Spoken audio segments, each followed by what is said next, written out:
Thank you, Mr. Speaker. I thank the gentleman for yielding.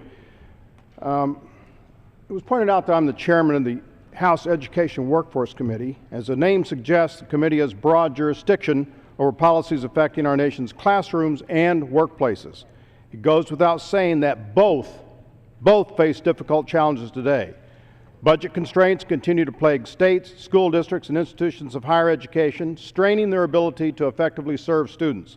Workers and job creators are still struggling in a persistently anemic economy, making it difficult for many Americans to pay the bills and provide for their families. Unfortunately, the health care law is making things worse. Thanks to the President's government-run scheme, full-time jobs are being destroyed, not created. Health care costs are going up, not down, and millions of individuals are losing the health care plan they like, example of which we just heard earlier, instead of keeping it as they were promised. Mr. Speaker. This reality isn't limited to just private businesses. It's a reality unfolding in schools, colleges, and universities across the country. Recent headlines confirm in stark detail how the President's health care law is hurting our education system. From the Washington Free Beacon, quote, Alabama schools face shortage of substitute teachers due to Obamacare, close quote. From the Weekly Standard, quote, hours cut for 200 North Carolina teachers due to Obamacare, close quote. And just in case my friends from the other side of the aisle would accuse me of selecting only conservative publications, from the New York Times, quote, public sector capping part-time hours to skirt health care law, close quote. Aside from press reports, we've also heard firsthand accounts of how Obamacare is making it harder for school leaders to meet the needs of students. In December, the committee asked the public to share personal stories about the effects of the health care law on local classrooms and campuses.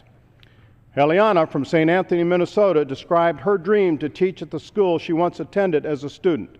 While that dream may have come true, she wrote that her financial situation is less stable than it was before the health care law. Kate from Hemet, California, informed the committee that her community college would have to restrict workers' hours, noting this impacts our ability to properly serve students. Secretary Sebelius once dismissed concerns about jobs lost and hours cut under Obamacare as, quote, speculation. Yet for Heliana, Kate, and countless others, the health care law is wreaking havoc on their families, their livelihood, and their schools. It's time to do something about it.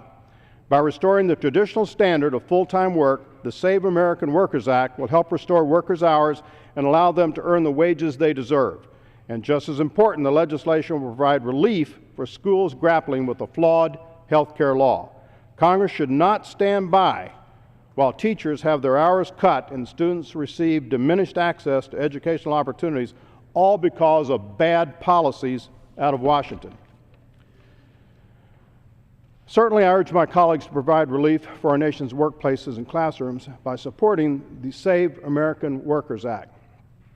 And I would point out, as my colleague did, that taking the administration's statement of administrative policy as definitive here defies, frankly, all logic. There was no one in America that would be surprised that the President doesn't want changes to his law unless he unilaterally makes those changes. Because after all, Mr. Speaker, if you like your health care plan, you can keep your health care plan, unless you can't.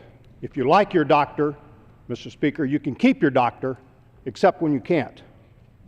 Before I yield back my time, I'd like to thank the Ways and Means Committee for their excellent work on this legislation, and I'd like to take a moment to recognize my friend and colleague Dave Camp, who announced earlier this week his plan to retire. During more than 20 years of service, Chairman Camp has been a distinguished member, a dedicated reformer, and a tireless champion of working families. We're going to miss him. I wish him all the best. I yield back.